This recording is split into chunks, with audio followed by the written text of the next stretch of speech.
Tata steel और ओडिशा सरकार सहभागितार ये जो हाफ माराथन प्रभु चंद्रशेखर लीला क्षेत्र में अनुष्ठित हो जाउछि। निश्चित भाव में ये दुईटी विषय को अत्यंत गुरुत्वर सह चर्चा रखुचे। गोटे हूँ निजे फिट रहिबा एवं आम प्रकृति आम परिवेश को भी फिट रखिबा।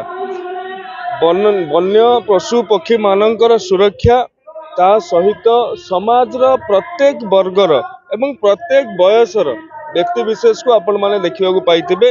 सान सान पिला मानक ठारू मध्य वयस्क लोक मानक पर्यंत एपरिक 68 वर्षरु अधिक 2 जन भद्र महिला मध्य एथिरे सामिल होइछन्ति। सरकारी कर्मचारी, टाटा स्टील कर्मचारी, छात्र छात्री, सांबादिक बंधु ठारू आरंभ करिकी अनेक वर्गर व्यक्ति विशेष मध्य सामिल होइछन्ति। निश्चित भाव में ये जो संकल्प सबुजिमारे घेरा वन्य संपद रे परिपूर्ण प्राकृतिक संपन्न निज देहरे आंकुथुवा ढेंकानाल विकास क्षेत्र में ढेंकानाल सुरक्षा क्षेत्र में ये सहायक हेबो बोली आशा व्यक्त करूँ। धन्यवाद।